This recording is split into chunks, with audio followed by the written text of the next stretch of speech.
Hello everyone and welcome to chapter 2. So in chapter 2 we discuss the concept of the synapse and the 8 to 7 events that happens at the synapse. Okay, so first we talked about the neurons and the neuronal firing in chapter 1. Now we've gotten to the end of the presynaptic terminals, which you see here. So we have the presynaptic neuron. I'm sorry, this is the presynaptic neuron. The presynaptic neuron, and this is the postsynaptic neuron. And I know this is pre-synaptic neuron and this is the postsynaptic neuron because this is showing the end of the axon and then it ends into the presynaptic terminals, and or you can call them boutons or buttons. Okay, and then the gaps in between are the synapses, and then this has to be the postsynaptic neuron because it has the soma and the dendrites. So so we know from this picture that the the electrochemical stimulation is flowing this way from this neuron to this neuron and not the opposite. So it's not flowing from this neuron to this neuron because we know this is the soma and this is the dendrites, meaning that the dendrites' job is to receive electrochemical information from the neighboring neuron. So whenever you see the soma and the dendrites and you see the end of the neighboring neuron, which is the presynaptic terminal, you know the electrochemical flow is going this way because the dendrites' job, again, is to receive the electrochemical information, and the presynaptic terminal's job is to transmit this information. What information? The neurotransmitters. So the neurotransmitters, I don't know if you guys can see this. I'm going to bring it up a little closer. The neurotransmitters, you guys see this little gap right here? We talked about the gaps in between the neurons. So the neurons, they both work together, but they don't touch. It's amazing. No one can explain how this phenomenon takes place, but the neurons work together, but they do not touch. So there is a gap in between where the presynaptic neuron, again, the synapse are the gaps in between. So this neuron is pre-synapse, before the gap, and this neuron is post-synapse, so after the gap. Okay, here's the gap here. If you guys can see that one clearly. So this is pre and post. Pre-synaptic neuron, post-synaptic neuron. Okay, let's back this up. I didn't mean to say all that at the title slide, but there it is. Okay, next slide. Okay, so the book talks about, the chapter starts off talking about this neuroscientist. His name was Charles Scott Sheraton. Okay, so he's the one who discovered the properties of the synapse. So again, I have this picture here. Okay, here. So this is this neuron is labeled dendrite. So you'll know that this is the postsynaptic neuron, and this is the bouton or the presynaptic terminal. So this is the presynaptic neuron. This in here is, this gap here is the synapse. Some people refer to this as the synaptic cleft. Okay, but this gap in between the pre and the postsynaptic neuron is called the synapse. Okay, so today we're going to talk about the properties of the synapses. Okay, so once the electrochemical transmission reaches the end of the presynaptic terminal, what happens in order for this message to get transmitted to the postsynaptic neuron, which is the dendrites of the next neuron? So these little red balls represents the neurotransmitters. There are a gamut of neurotransmitters. Okay, we have dopamine, we have GABA, we have glutamate, for example. There's a whole list of neurotransmitters. Okay, but today we're going to learn how Charles Scott Sheraton actually came up with the properties at the synapses, with the things that happens at the synapse. Okay, so basically he conducted a series of behavioral observations using a dog, kind of like Pavlov. I think I have a picture of that. I think we'll move to my next slide. But he used the dog in his behavioral observations to he discovered 3 major properties that happens at the synapse. Okay. He was the person who also discovered the reflex arc. So remember we were talking about last week the afferent and efferent axons. So this is a better depiction of what I was trying to explain last week. I was kind of ahead of myself here, but if you look here, you'll see that This everybody has visited a doctor, and hopefully, well, I'm assuming everyone has experienced being hit on the knee to get their reflexes checked. But so the doctor used this hammer to hit the just below the knee. Okay, what happens? The foot swings outward. So what Charles Scott Sheraton did, he discovered the three major properties in order to explain this phenomenon, this reflex arc. Okay, so this is the reflex arc. Remember I was saying last week there it is sensory in and motor out. Okay, sensory in, so the blue dot, oh here's the blue dot represents the sensory neuron.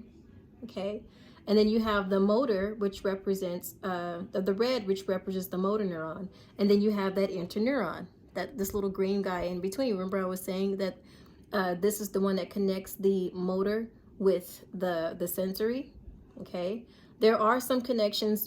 There is a second connection here where you see the motor, the sensory bypasses the interneuron. It connects straight onto the motor neuron. Okay, we're not going to talk about this connection just yet. We're going to talk about the connection that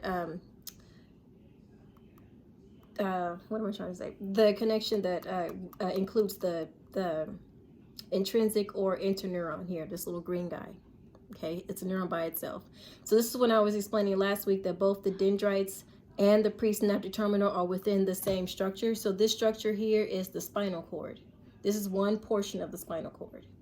Okay, and you can see that it's connecting the sensory to the motor. So this is the job of the interneuron. It connects the two. Okay, so in this picture, you'll see the hammer swings, hits below the knee. The sensory neuron picks up this impact. The senses, so this will be touch. Okay, it picks it up, sends that information into the central nervous system. Because this is, remember, the brain and the spinal cord is what makes up the central nervous system. So anything outside of that, which is, this will be outside of the central nervous system, would be the peripheral nervous system.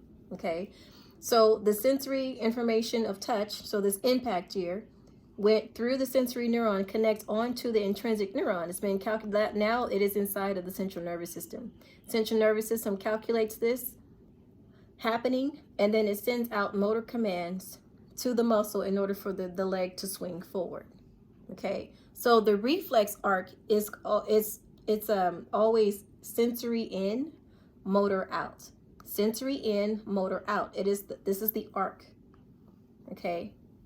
So what Charles Scott Sheraton did was basically he tested the reflexes of his dog in order to find out what's actually happening at the synapses here, where these neurons connect to each other. Okay, so now we're going to go over the first major property that he discovered at the synapse. I think that's the next slide. Let's see. Oh, this is the reflex arc again. I just kind of blew it up so you can kind of see it better on your end. So again, just because the sake of explaining this side, because I have it up here, you have the sensory neuron. So it's sensory to the interneuron, to the motor neuron, to the muscle. Sensory to the interneuron, to the motor neuron, to the muscle. Okay, this is the reflex arc. This is the pattern. Sensory in connects to the interneuron, or also known as the intrinsic neuron, to the motor neuron, which then connects to the muscle. The motor tells the muscle, the motor commands that came from the central nervous system tells the muscles what it needs to do. Okay. Dog trials. So this is actually, I had to write this up here. This is not Sheraton. This is not Charles Scott Sheraton. This is actually Pavlov and his dog. But I put this picture here so you can see, like, can kind of visualize as we go over his experiments, how he had his dog hooked up to the harness. It was in the same fashion as Pavlov conducted his experiment. So again, this is not Charles Scott Sheraton, this is Pavlov. I just put this up here so you can see that Charles Scott Sheraton did his behavioral observations using a dog that was in a harness as Pavlov's dog. So when we talk about the experiments, you can visualize the dog standing on the table in a harness. I don't know if you guys can see that harness. It's a harness on both his front legs and his back legs. Well, you guys have the slides. You can see it on your end. Okay. So the first major property at the synapse is that reflexes are slower than the conduction along the axon. So basically, reflexes. What he did was he found that the reflex code. So basically, going around the reflex arc was slower along the reflex arc versus the speed of the electrical chemical transmission along a single uninterrupted axon. So basically, in other laboratories, there were two types of experiments going on. You had Charles Scott Sheraton, and you have research that was going on in the laboratory at the time. So they would stick an electrode inside of a single neuron, and they would send it electromagnetic stimulus. I'm sorry, I keep saying electromagnetic. For some reason, I have electromagnetic waves in my head. But they would send electrical stimulus to this neuron with an electrode and stimulate it. And they would calculate how long it took for that electrical message to get from one end of the axon to the next. Okay. Then he paired that with how long it took for electrical stimulus to get around the reflex arc. So what he would do, he would pinch the dog's paw. Okay. You guys look at go back to the, oh, where's my slide? He would pinch the dog's paw, okay? And then he would time how long it took for the dog to snatch his paw. So basically he would time the reflex. So he would pinch the dog on his paw, and then he measured how long it took for the dog to snatch his paw back. So basically jerk his paw, okay? And what he found was that, oh, where's my slide? What he found was that it was based upon the research that other scientists were conducting with a single neuron. What he found was that the time it took for the electrical stimulus to go through the reflex arc was a lot slower than it took for the electrical stimulus to go down a single uninterrupted axon. So what I mean by uninterrupted is that it's not connected to anything. They stuck an electrode in this neuron and then stimulated it. And they timed how long it took for that electrical stimulus to reach the end versus going around the reflex arc. Okay, so Charles Scott Sheraton discovered that his time going around the reflex arc by pinching the dog's foot was a lot slower than what other people were publishing at the time. So the time it took for the electrical chemical stimulus to go through a single uninterrupted axon was a lot faster than it took for the message to go around the reflex arc. So what he discovered was that something has to be, the neurons must be communicating. Something must be slowing down this electrical chemical connection. Something's happening between these neurons that's slowing down the speed, the amount of time that it takes for it to travel around the reflex arc. Okay. So he first discovered that reflexes are slower than the conduction along an axon. Okay. Meaning that the reflexes are slower along the reflex arc than it is through a single uninterrupted axon. Okay. Second major property that he discovered: several weak stimuli presented slightly at different times produce different effects. So what does it mean? He coined the term temporal summation and spatial. I don't think spatial summation is on here, but this is spatial summation. Okay. Also, he also coined these two terms, or named these two phenomenons: excitatory postsynaptic potential and also inhibitory postsynaptic potential. Let's start with excitatory and inhibitory postsynaptic potential. Okay, so the synapses can be either excitatory or inhibitory. Okay, so at the ends of the presynaptic terminals, what you see here, these little boutons or buttons, these are the presynaptic terminal from the presynaptic neuron. Okay. The presynaptic terminal can either be excitatory, which means that it's releasing a neurotransmitter called glutamate that causes the neuron to fire. So excitatory means that it has the capability of causing the neuron to actually fire. sodium ion channels open, sodium rushes inside of the axon, reaches the threshold of excitation, and then it fires. Okay, but there are other presynaptic terminals that are inhibitory postsynaptic potential, which means, let me find one that is. So this is the symbol inhibitory, and this is excitatory. So the excitatory, it's shaped like this. Okay, it's shaped like the action potential. It excites the neuron. It causes the neuron to fire. I'm just pointing at the shape. No, I'm not relating this to the temporal summation. I'm just pointing to the graph to explain this concept. Okay, excitatory means that it causes it causes the neuron to fire. Okay, so it reaches an action potential. Inhibitory, which is this little symbol here, inhibitory means that it's the opposite. It causes the neuron not to fire. Okay, so it basically hyperpolarizes the neuron, which causes it not to fire.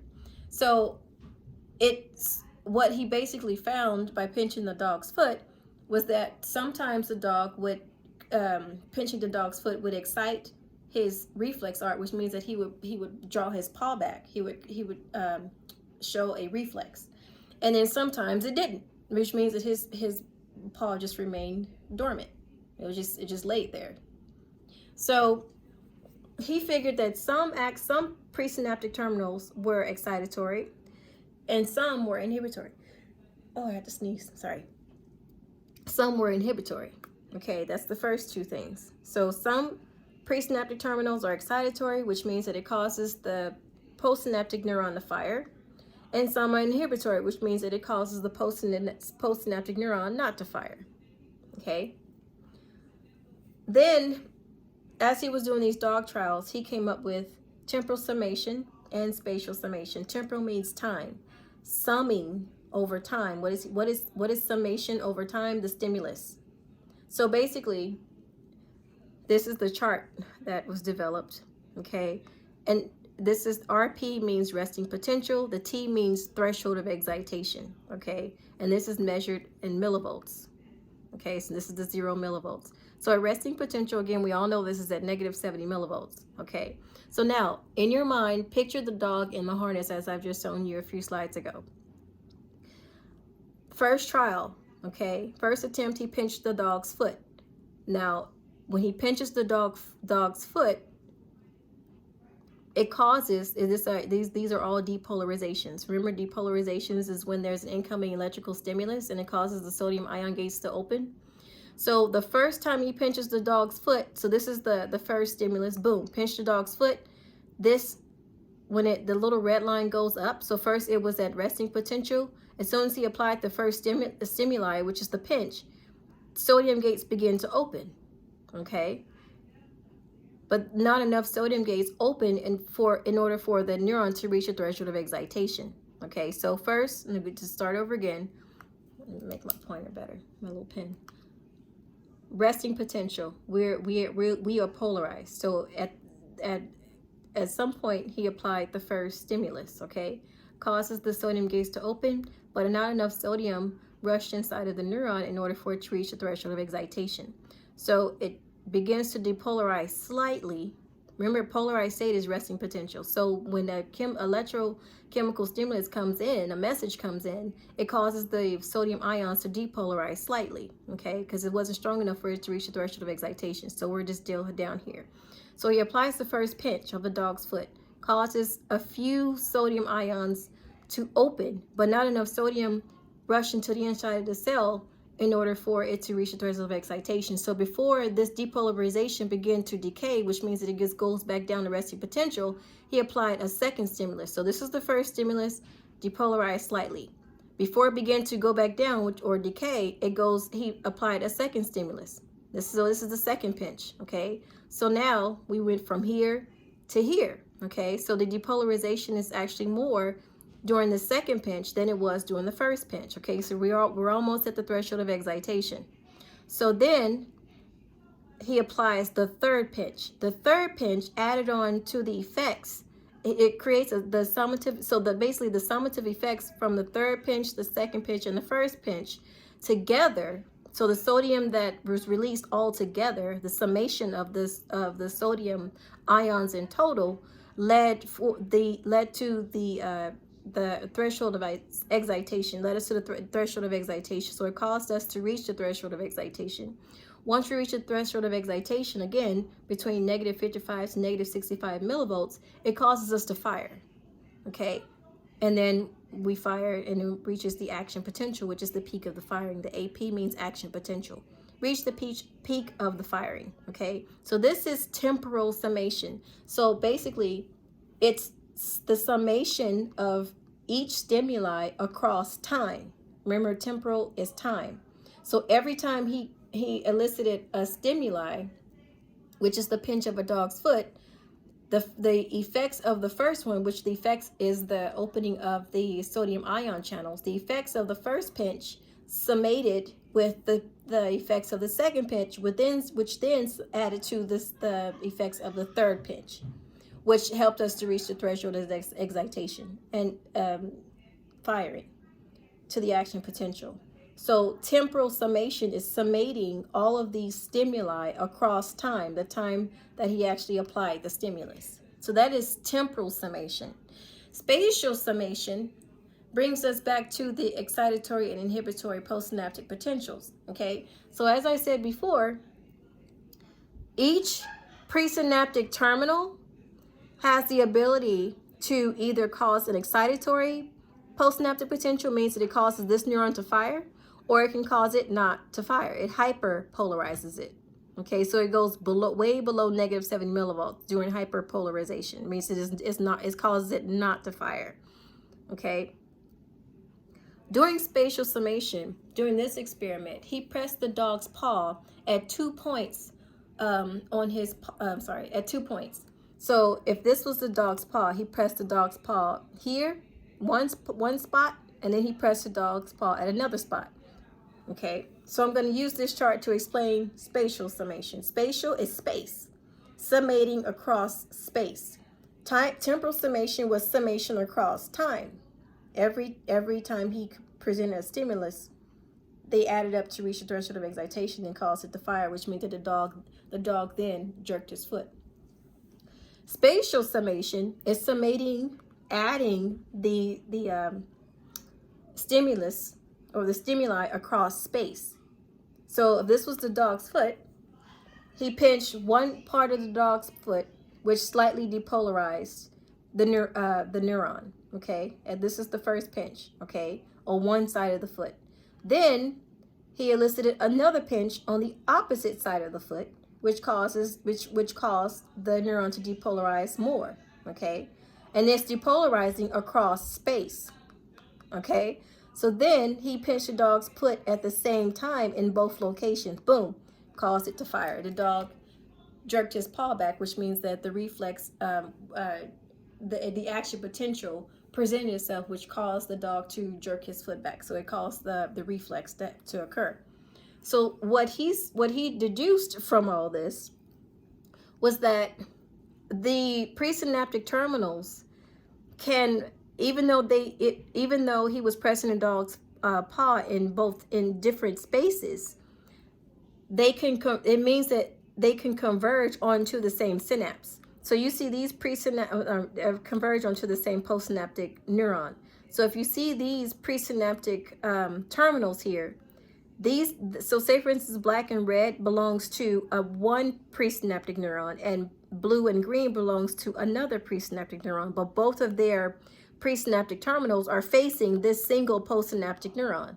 Okay, so even though he pinched the dog's paw here and here, because they converge onto the same postsynaptic neuron, it caused this neuron to fire. It excited this neuron, this postsynaptic neuron, and caused it to fire, which means that the stimulus can add across, the effects of the stimuli can add, with the stimuli meaning the pinches in different locations on the dog's paw, can add across space.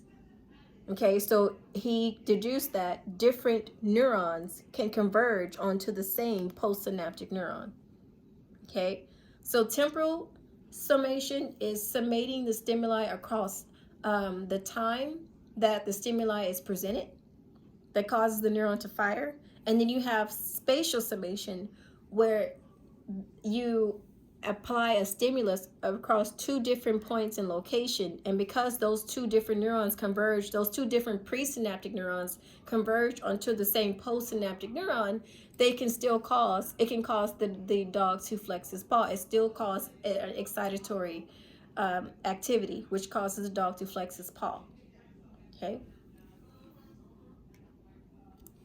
So the third major property at the synapse that he discovered was the opposing set of muscles. So when one set of muscles become excited, a different set becomes relaxed. So that we haven't gotten to the motor chapter, but you might as well know now.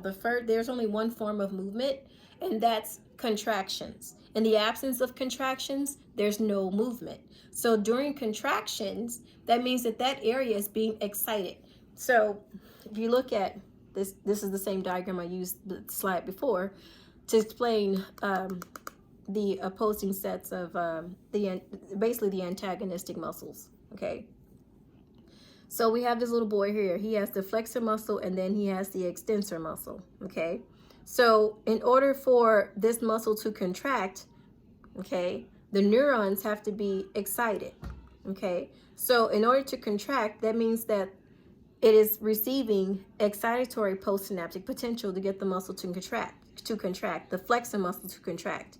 And at the same time, as this little boy is contracting his muscle, at the same time, this set of muscles are getting the excitatory postsynaptic potential activity. The extensor muscle is getting the inhibitory postsynaptic activity, because they can't both be excitatory. They can't both be excited, or his arm will stick straight out, because you have the flexor muscle competing to contract, and then you have the extensor muscle competing to contract. So if both sets of muscles got the excitatory postsynaptic potential, his arm would be straight out, because they're competing with each other. Remember, there's only one type of movement, and that's contraction. Okay. In the absence of contraction, there's relaxation. Okay. So in order for him to flex his muscle when he brings his arm forward, the flexor set of muscle has to get the excitatory postsynaptic activity. And at the same time, the opposite set of muscles, the extensor, gets the inhibitory. So the synapses are telling this set of muscles to relax, and the presynaptic terminal is telling this set of muscles to contract. Okay, and this happens at the same time. Okay, if he did it the opposite direction, he folded his arm outwardly, then the presynaptic neuron would tell the muscle to relax. It will send inhibitory messages to this flexor, and at the same time, it will send contractions to the extensor muscle, okay, to tell it to contract. So it sends excitatory information to the extensor muscle, okay. So that for him, that further explained how different presynaptic terminals from different presynaptic neurons can converge onto the same postsynaptic neuron and cause either excitatory or inhibitory effects on the postsynaptic neuron. And again, you know this is the postsynaptic neuron because this is the soma and this is the dendrites. And the presynaptic terminals are always facing the dendrites of its neighboring neuron, okay? Because the dendrites receive information and the presynaptic terminals transmit it, okay? So the chemical events that happens at the synapse, depending on the addition that you're using, it could be 7 or it could be 8. But we're just going to go over the chemical events step by step, okay? This is the picture. I think this picture is in your book, but I found this actually on Google. It may be in your book. If it is, great. If not, you can find this on Google as well.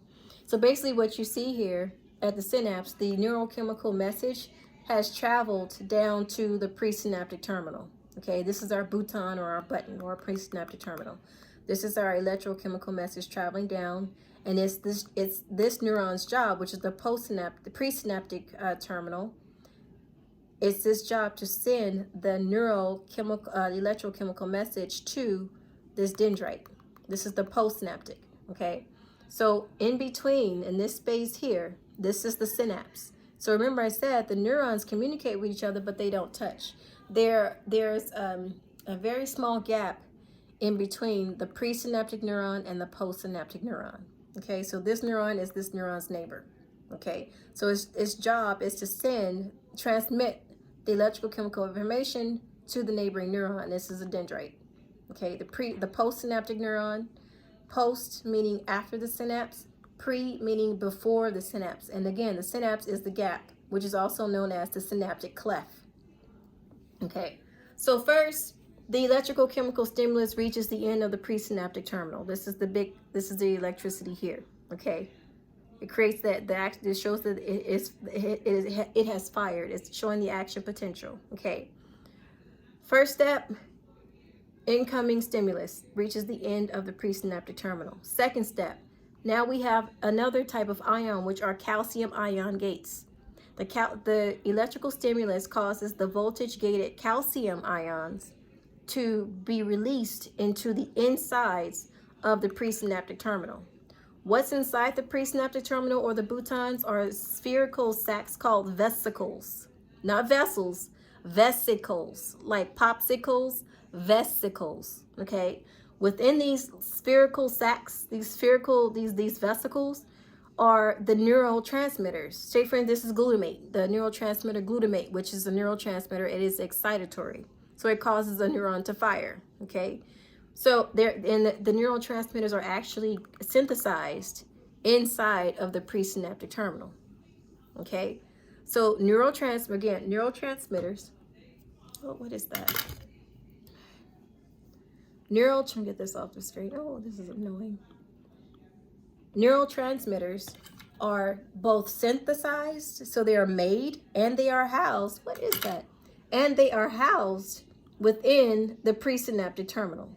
Okay, don't come back. I don't know what that was. Okay.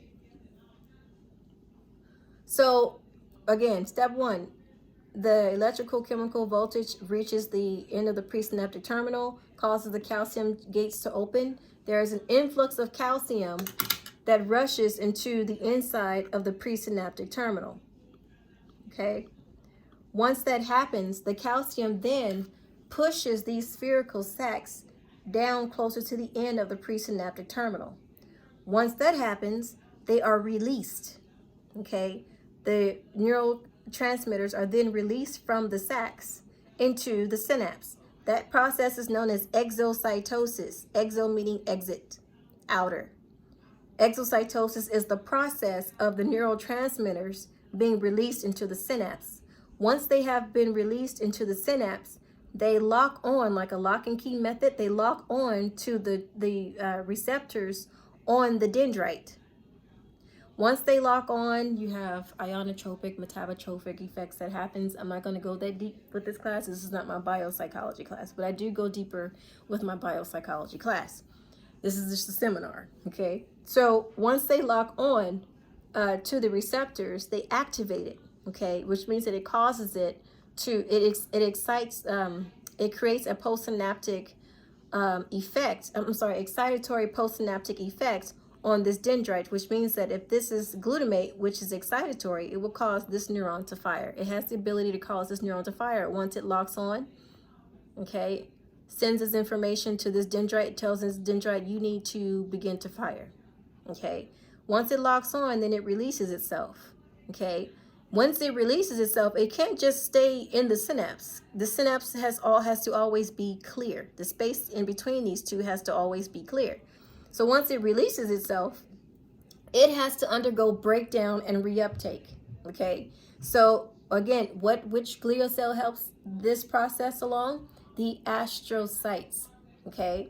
So once the neurotransmitters has been released into the synapse, it locks onto the receptors of this dendrite, then it releases itself, and it's just sitting there. It begins to break down. The particles that can be recycled go back up into these portals here, neurotransmitter transporters. So neurotransmitters break down. Parts that can be recycled go back into the neurotransmitter transporters, and those particles are recycled and made into more of the same neurotransmitter, okay? So the breakdown process means they break apart, and then the process of going back into the terminal through the neurotransmitter transporter is known as reuptake. Okay, it's like going back. It's like there's rain and then the rain goes back up into the clouds. There's a reuptake that happens. So the pieces of what was a whole neurotransmitter goes back into the neurotransmitter transporter and it's recycled into more of the same neurotransmitter. So it's reused again to synthesize more of that same neurotransmitter. Okay.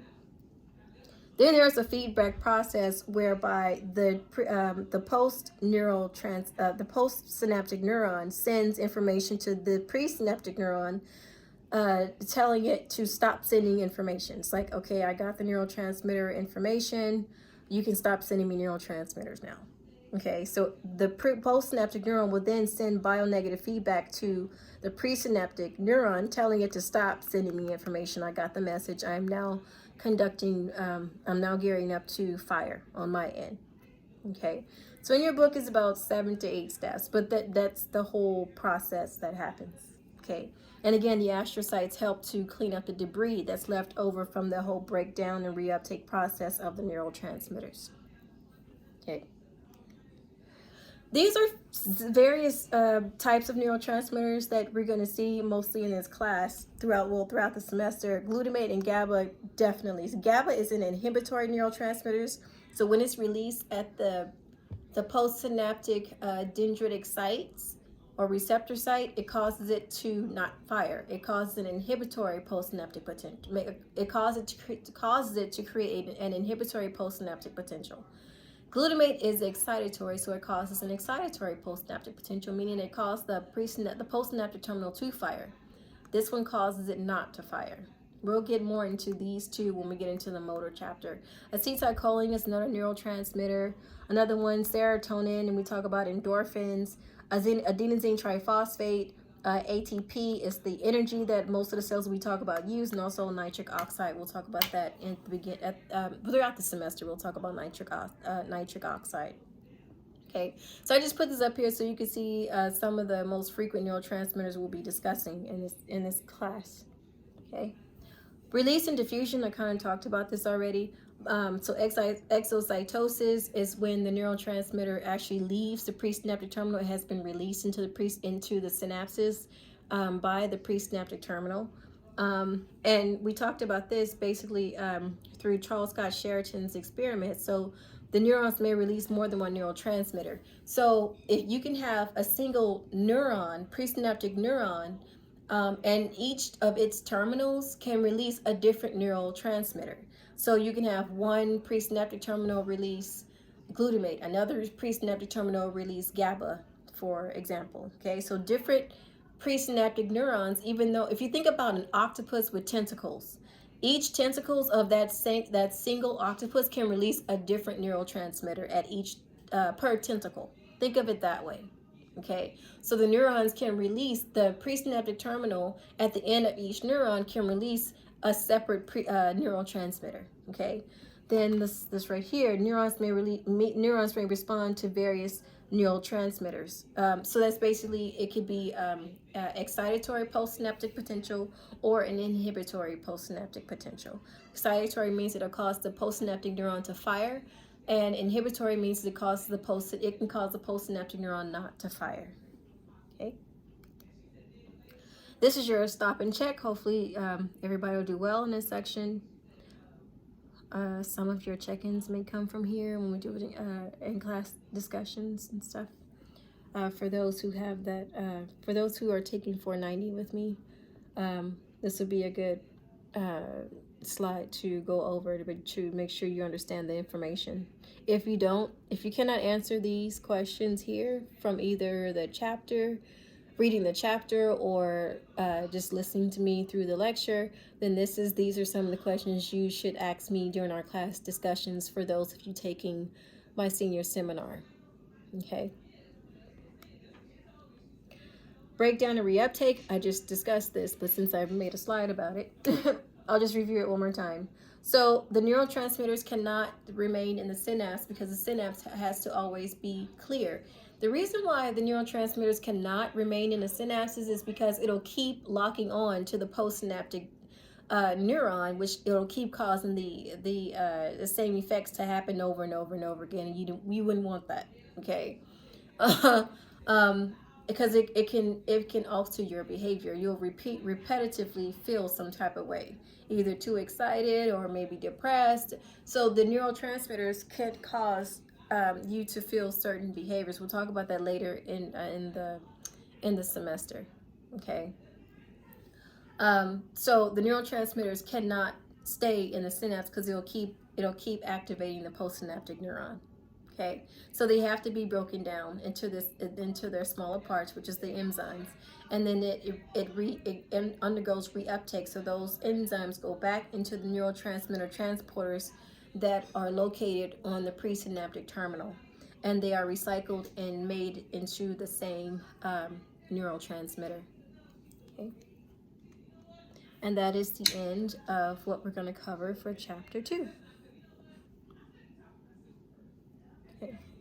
So I will see you guys later on this week.